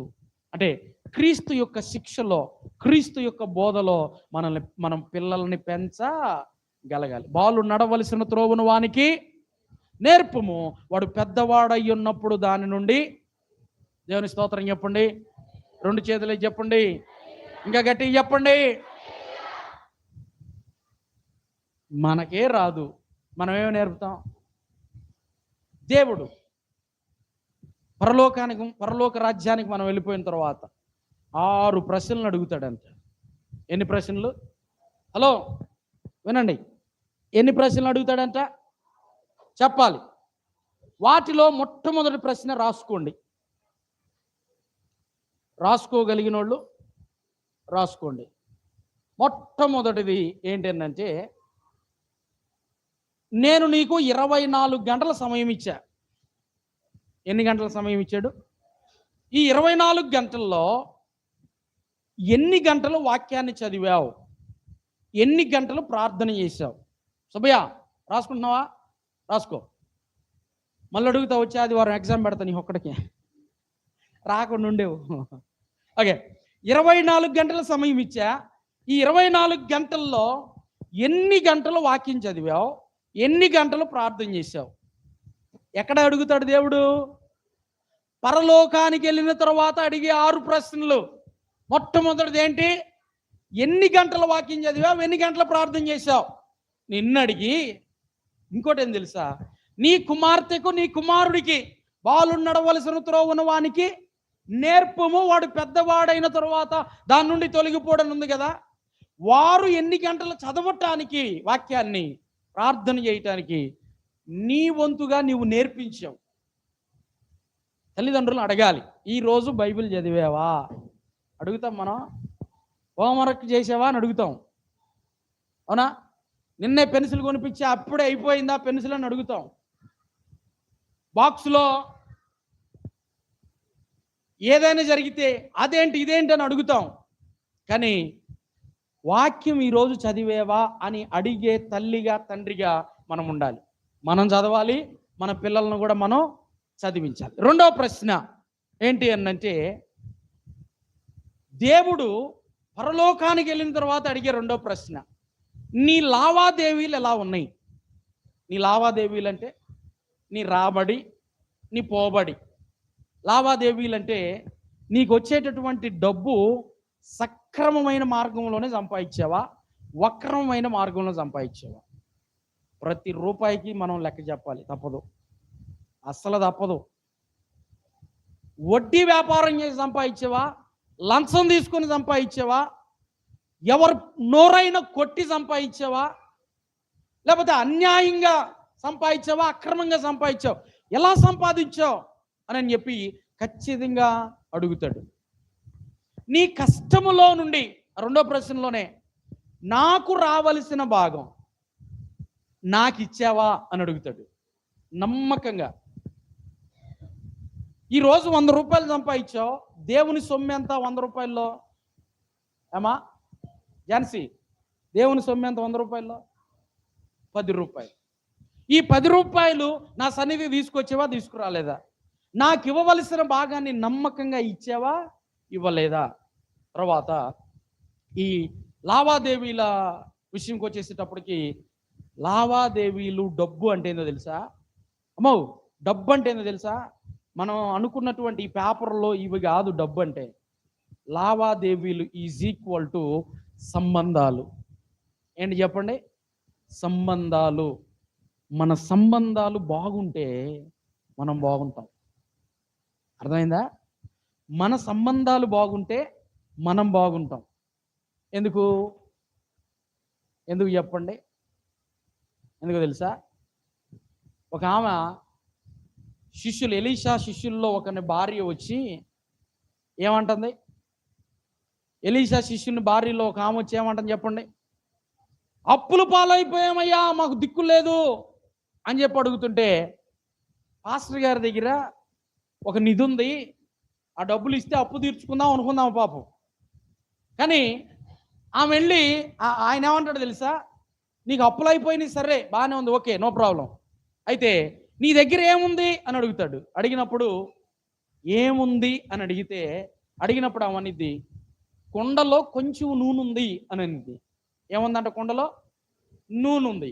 అయితే ఇప్పుడు నువ్వు చేయవలసిన పని ఏంటంటే, నీవు నీ పొరుగింటికి వెళ్ళి, లేకపోతే ఊరిలోకి వెళ్ళి ఎన్ని కుండలు తీసుకురా వస్తావో అన్ని కుండలు తీసుకురా అని అన్నాడా? అంటే అర్థం ఏంటి? ఇప్పుడు ఉదాహరణకి నువ్వు ఎవరింటికన్నా వెళ్ళి ఒక కుండ అడిగితే ఆ కుండ ఇస్తారా వాళ్ళు? నూనె కుండ చెప్పండి, ఇస్తారా? ఎవరు నూనె కుండ. నీ బియ్యపు డబ్బా అంటే ఇస్తావా? ఎవరైనా ఇస్తారు బియ్యపు డబ్బా? ఖాళీ లేదు. ఖాళీగా ఉన్నామని ఖాళీ లేదు. ఆడదాకా ఎందుకు? గ్యాస్ సిలిండర్ గ్యాస్ అయిపోయింది, రేపు వచ్చిందంట, కొంచెం ఇవా అంటేనే ఆహాహాహా అస్సలు కుదరదనే వాళ్ళు ఉండరు. అదే ఆత్మీయులైతే ఇస్తారెవరా? వాళ్ళతో మంచి సంబంధం కలిగిన వాళ్ళు అయితే ఇస్తారెవరా? ఉదాహరణ మా బాబాయ్ ఉన్నాడు, బాబాయ్ గ్యాస్ అయిపోయిందని చెప్పి అన్నాను అనుకో, ఆయన దగ్గర లేకపోయినా ఎక్కడైనా తెచ్చుకొచ్చి ఇస్తాడు నాకు. ఎందుకు చెప్పండి? బంధం కాబట్టి. ఇప్పుడు ఆ బంధమే లేదనుకోండి, మా బాబాయ్ అయినా కానీ పదే నేను తిడతా, లేదా ఆయన నన్ను తిడతా ఉన్నాడు అనుకోండి, వీడు ఇట్టాగే కావాలే అని అంటాడు. బాబాయ్ గ్యాస్ అయిపోయిందంటే ఏమంటాడు? వీడికి ఇట్టాగే కావాలే అని అంటాడు. అంతే కదా? అంటే ఒక ఇంటికి వెళ్ళి వాళ్ళ నూనె కుండ తీసుకురావాలి అని అంటే ఆమెతో సమాధానంగా ఉండాలి. వాళ్ళు నూనె కుండ నీకు ఇవ్వాలి అని అంటే ఏమవ్వాలి తెలుసా? వాళ్ళు నిన్ను నమ్మాలి, నీతో సహవాసం చేయాలి, నువ్వు మంచి ప్రవర్తన కలిగిన దానవని వాడవని తెలిస్తేనే ఆ నూనె కుండ ఇస్తారు ఎవరైనా. అంతే కదా? బంధం బలంగా ఉంటే నూనె కుండ వచ్చింది. డబ్బు అంటే ఏందో తెలుసా? డబ్బు అంటే చిత్తు కాగితాలు కాదు, బంధాలు బంధుత్వాలు కలిసి ఉండటం. వెళ్ళి నూనె కుండలు తీసుకురా అంటే ఇంటింటికి వెళ్ళిందంట, అందరూ నూనె కుండ ఇచ్చారు. ప్రవక్త గారు అడుగుతాడు, ఇంకా ఏమైనా ఉండయా అంటే, ఇక ఎవరు ఇల్లు లేవయ్యా, అందరి ఇళ్ళలో వచ్చేసి నీ నూనె కుండలు అంటే, ఇప్పుడు ప్రార్థన చేసుకొని నీ ఇంటిలోకి వెళ్ళి గది తలుపు వేసుకొని నీ కుండలో ఉండే నూనె పోయి అని అంటాడు. అప్పుడు ఏం చేసింది తెలుసా? ఆ కుండలో ఉండే నూనె పోస్తూ ఉన్నప్పుడంట కుండలన్నీ నిండిపోయినాయి అంట. దేవుని స్తోత్రం చెప్పండి. నిండిపోయినాయి కదా, ఆహా కాలర్ ఎగరేసి ఇష్టం వచ్చింది చేయలామా. మళ్ళా ప్రవక్త దగ్గరికి వెళ్ళి అడుగుతుంది, కుండలన్నీ నిండిపోయినాయి అయ్యా, ఇప్పుడు నేనేం చేయాలంటే ఆ నూనెను అమ్మి నీ అప్పు తీర్చుకొని మిగతా వాటితో నీవును నీ పిల్లలు ఇక అప్పు చేయకుండా బ్రతుకు అని అంటాడు. దేవుని స్తోత్రం చెప్పండి. డబ్బు అంటే ఏంది చెప్పండి? డబ్బు కాదు. ఈరోజు ఎందుకు మనం అప్పుల పాలైపోతున్నాం తెలుసా? ఈరోజు ఎందుకు మనం లేమిలోకి వెళ్తున్నామో తెలుసా? మన సంబంధాలు బాగాల, సంబంధాలు చెడిపోయినాయి. అర్థమవుతుంది చెప్తుంది. డబ్బు అందుకే అంటారు నలుగురిని సంపాదించుకోరా అని అంటారు. ఎవరిని సంపాదించుకోవాలి? మోసేటప్పుడు, చచ్చిపోయినప్పుడు నిన్ను మోయాలంటే నువ్వు నలుగురిని కనీసం సంపాదించుకోవాలి. అట్లెందుకంటే నా పిల్లల్ని గంట నలుగురిని అన్నంటే పిల్లలు కాదు, బంధాలు బంధుత్వాలు, చిన్నలో పెద్దలు, మనుషులందరితో మనం సమాధానముగా ఉండాలి. అర్థమవుతుందా? డబ్బు అన్నంటే అందుకే అన్నారు అక్కడ, నీ లావాదేవీలు ఎలా ఉన్నాయి అంటే, నీ బంధాలు ఎలా ఉన్నాయి? బలంగా ఉన్నాయా?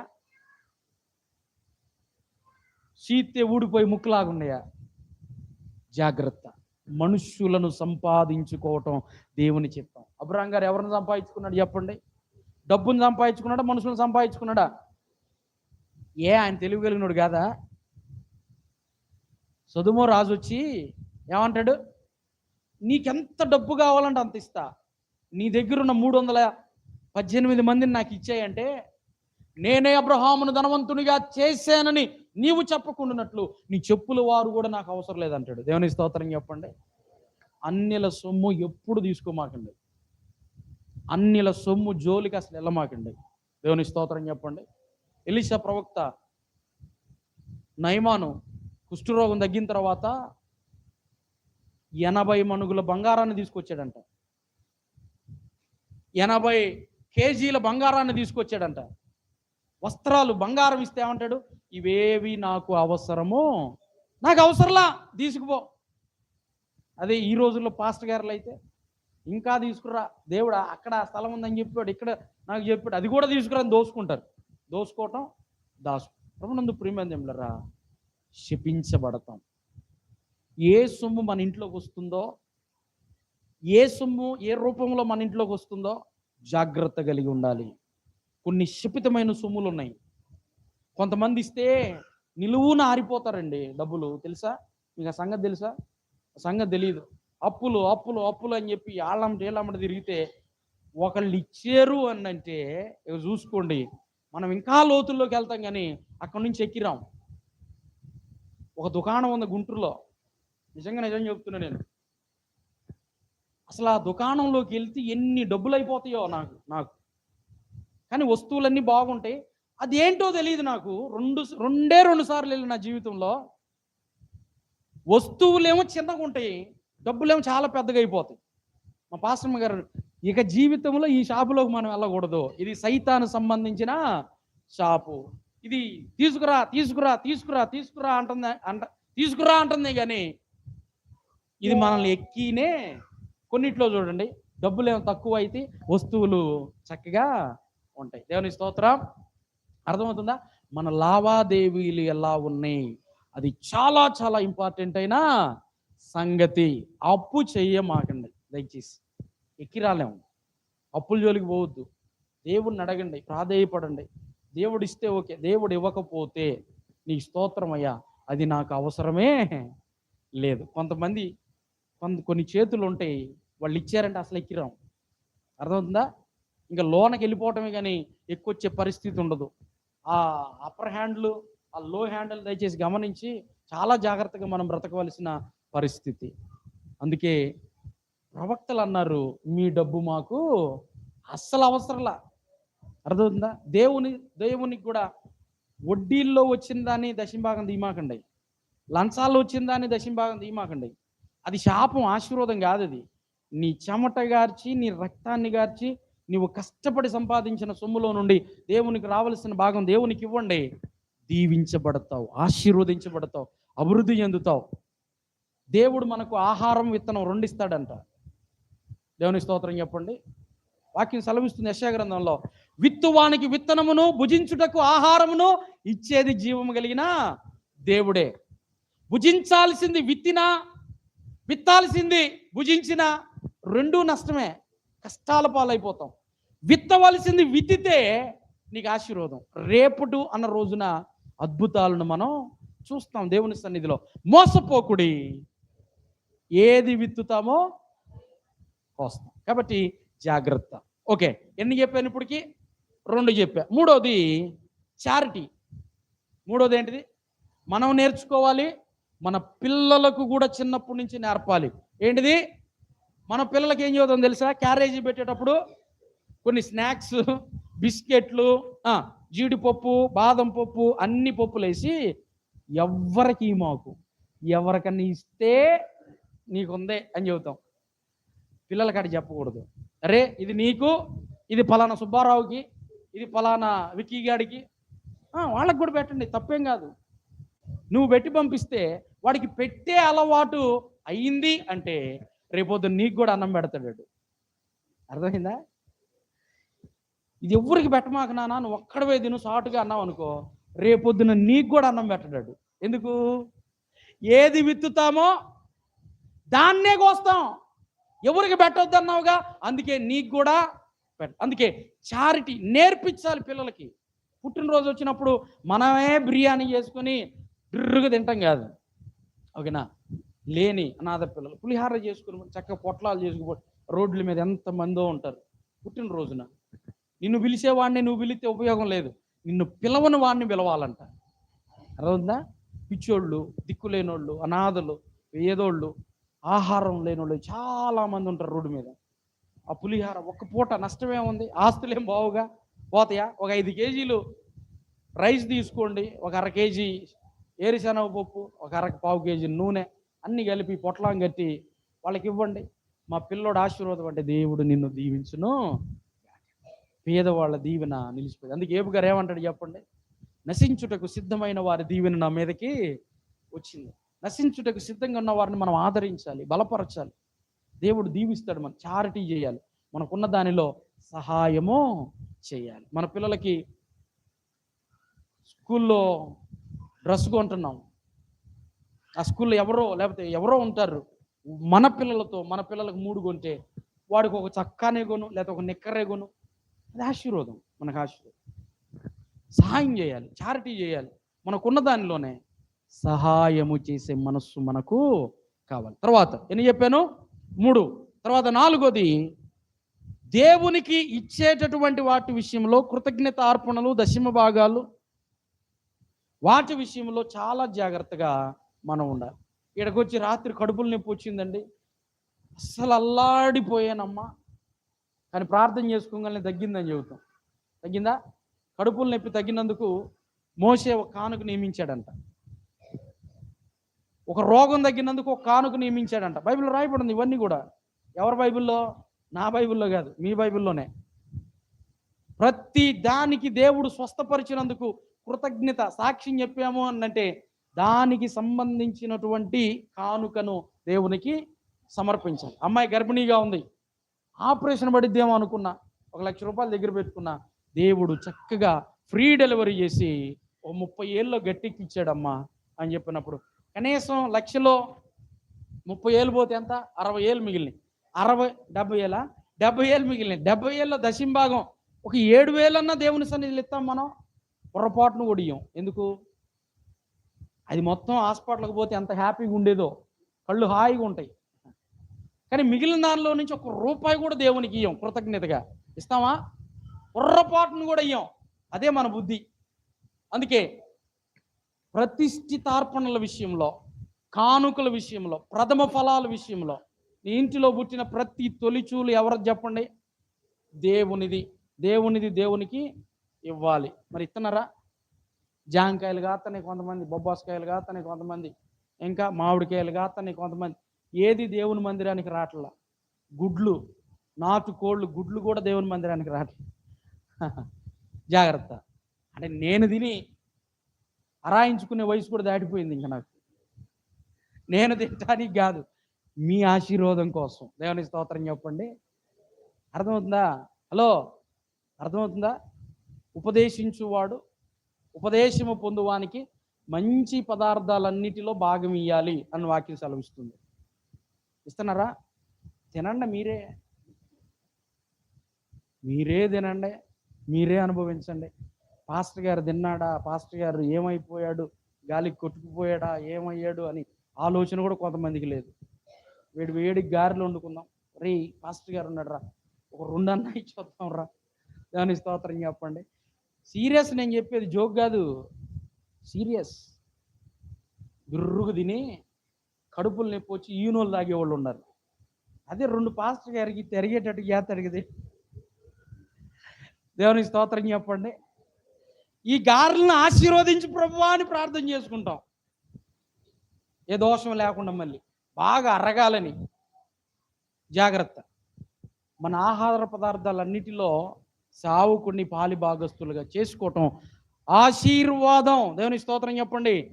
చాలా మందిని బట్టి నేను సంతోషిస్తున్నా దేవుని సన్నిధిలో. వారు గుప్పిళ్ళు బియ్యం తీసుకొస్తున్నారు. నిజంగా ఐఎమ్ సో హ్యాపీ. దాన్ని బట్టి దేవుడు కూడా గణపరచబడతాడు.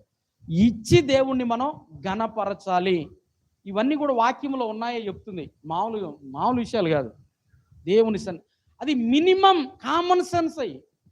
మనం దీవించబడటానికి, క్షేమంగా ఉండటానికి మినిమం దేవునికి ఇవ్వవలసినటువంటి వాటి విలువ అర్థమవుతుందా?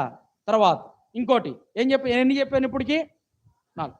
దేవుని నియామక కాలాల విషయంలో ఎలా గౌరవిస్తున్నామో. దేవుడు మనకు అపాయింట్మెంట్ ఇస్తాడు. ఎప్పుడు చెప్పండి? 4వది, దేవుడు మనకు అపాయింట్మెంట్ ఇస్తాడు. ఎప్పుడు? మధ్యాహ్నం 3 గంటలకు దేవుని అపాయింట్మెంట్. దేవుడు ప్రార్థనలు ఆలకించే సమయం రేయి మొదటి జాం. వాక్యం సెలవిస్తుంది. రేయి మొదటి జాం అంటే ఎప్పుడు? ఎవరమ్మావా? 6 to 9 సాయంత్రం. రేయి మొదటి జామున ఎన్ని పనులున్నా పనులు ముగించుకొని మోకరించి చేతులెత్తి ప్రార్థన 9 గంటలలోపు మన ప్రార్థన అయిపోవాలి. ప్రార్థన చేయాలి. పసిపిల్లల ప్రాణం కొరకు కన్నీరు విడుస్తూ, అది దేవుడు మనకిచ్చే నియమం. తర్వాత అరుణోదయమున. అరుణోదయం అంటే ఎప్పుడు అమ్మా? సూర్యుడు అప్పుడప్పుడే వస్తా చీకటి తొలగే సమయాన్ని అరుణోదయం. అంతకన్నా ముందే లేచి, అందుకే యేసుక్రీస్తు కూడా ఎన్ని గంటలకు వెళ్ళాడు ప్రార్థన చేయటానికి? ఇంకనూ చీకటిగా ఉండగా ఆయన అరణ్యములోనికి వెళ్ళి ప్రార్థన, తెల్లవారుజామున ప్రార్థన, కనీసం 4-5 గంటలకల్లా లేచి ప్రార్థన. నియామక కాలాలు, దేవుని యొక్క అపాయింట్మెంట్ మనకు దొరికే సమయాలు అవి. ఆ సమయాలను ఎలా గౌరవించావు? దేవుడు అడిగే ప్రశ్నలు ఎప్పుడు ఎక్కడ అడుగుతాడు చెప్పండి? పరలోకానికి వెళ్ళిన తర్వాత అడిగే ప్రశ్నలు అవి. లాస్ట్ది ఏంటిది? నీ జీవితంలో దేవుని యందు భయభక్తులు కలిగి జీవించావా లేదా అనని దేవుడు. ఎంతవరకు భయభక్తులు కలిగి జీవించాం? భయభక్తులు కలిగి జీవించడం అంటే వాక్యాన్ని అనుసరించటం. 3 విషయాలు బాగా ఎక్కించుకున్న వాళ్ళే పరలోకానికి వస్తారండి. ఎన్ని విషయాలు? పెద్ద మనకు మర్మాలు అవి ఇవి తెలియాల్సినంత అవసరమే లేదు. 3 విషయాలు తెలిస్తే చాలు. ఒకటేంది చెప్పండి? కనికరమును ప్రేమించుట. ఒకటేంటి? కనికరపడాలి మనుషుల మీద, పేదవారి మీద. దాన్ని ఎలా? ప్రేమగా. మనం చేసేది ఏదైనా ప్రేమగా చేయాలి. ఎవరికైనా ఏదైనా ఇస్తున్నామంటే ప్రేమగా ఇవ్వాలి. కొనుక్కుంటా కాదు. మన ఇంటికి ఎవరైనా వచ్చారు, అతిథులు వచ్చారంటే ప్రేమగా ఇష్టంగా వండి పెట్టాలి. ఇప్పుడు ఎందుకు వచ్చారు రా ఇల్లు?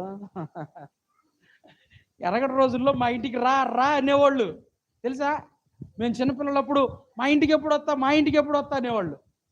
ఇప్పుడు మేము వస్తున్నామని ఫోన్ చేస్తండి సార్, మేము ట్రిప్కి వెళ్తున్నామండి, చలిజాయింగే వెళ్ళిపోతున్నారు జనాలు ఒంటలా.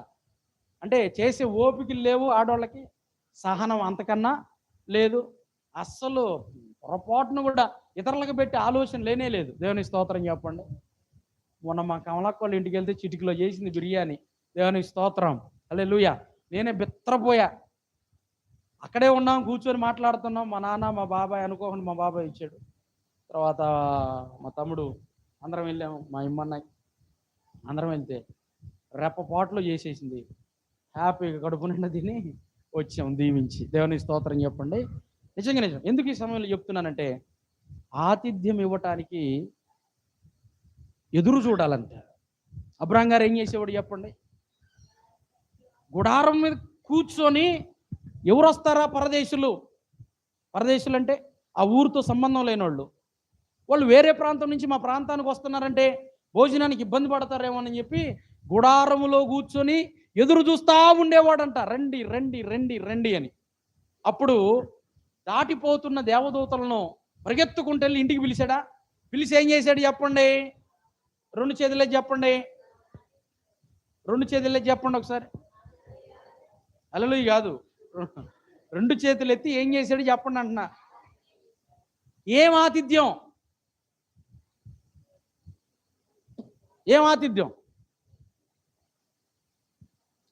లేత దూడను తీసుకొని, గొర్రె పిల్లలను తీసుకొని వధించి టక ఆయనే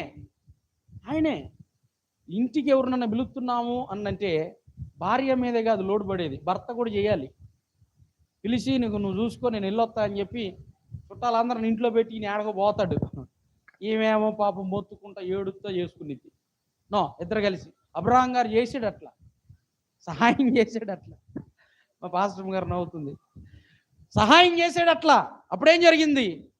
శ్రేష్టమైనది పెట్టాడంట. శ్రేష్టమైనది ఏంటో తెలుసా?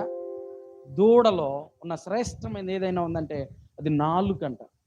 దూడ నాలుక చాలా టేస్ట్గా ఉండిద్దంట. దేవుని స్తోత్రం చెప్పండి.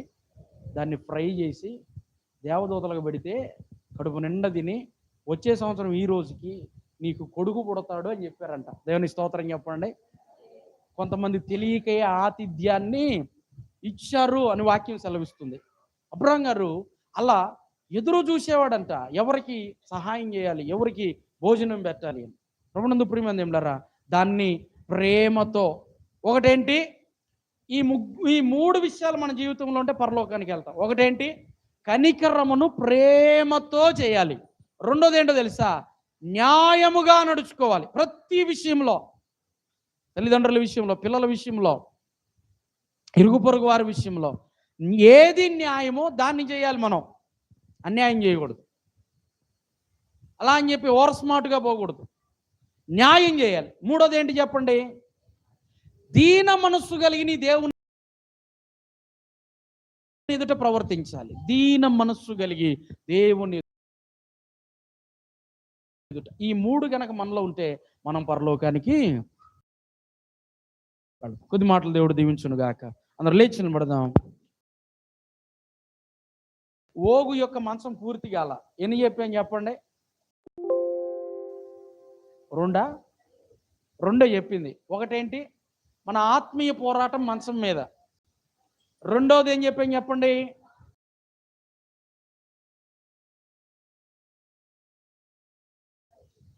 పాన్పు నిష్కలంకంగా ఉండాలి, పాన్పు అన్న విషయం. ఇంకా 3 విషయాలు ఉన్నాయి. వచ్చే ఆదివారం ధ్యానం చేసుకుందాం. అందరు లేచి నిలబడదాం.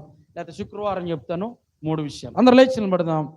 చివరి ప్రార్థనతో వాక్యంలో మనం పరిశీలన చేసుకుంటూ ముందుకెళ్దాం. అందరం లేచి నిలబడి కళ్ళు మూసుకుందాం, 2 చేతులు ఎత్తుదాం. దేవుడు మనకు అనుగ్రహిస్తూ ఉన్న ఉచితమైన కృప, మనం మార్పు చెందుతాము.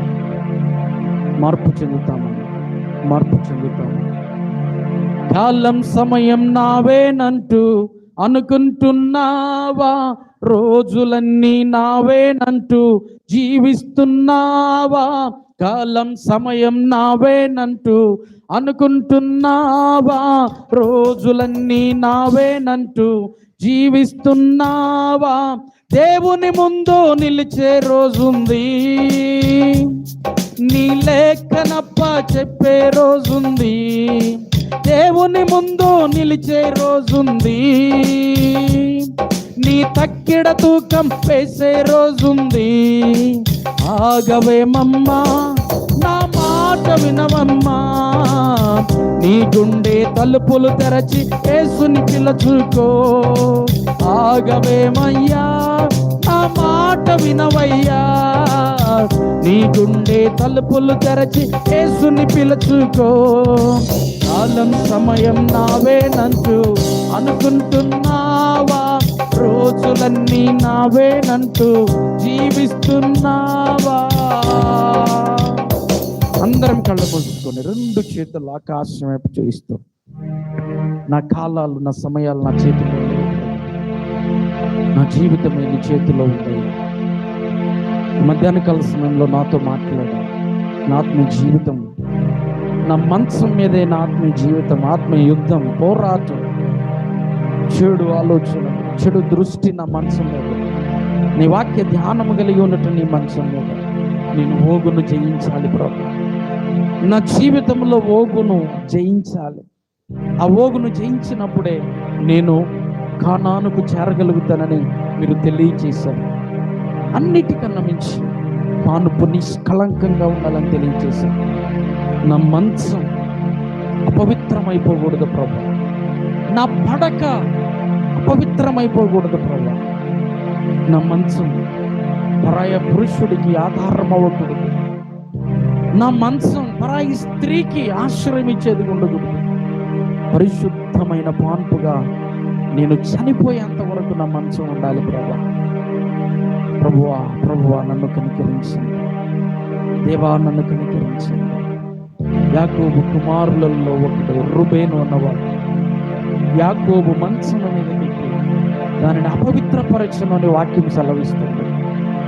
తండ్రి మంచమును అపవిత్రపరిచిన కుమారుడు గనుక జ్యేష్ఠుడు దేవుని సేవ చేయాలి, కానీ దేవుడు అతనికి అవకాశం ఇవ్వలేదు.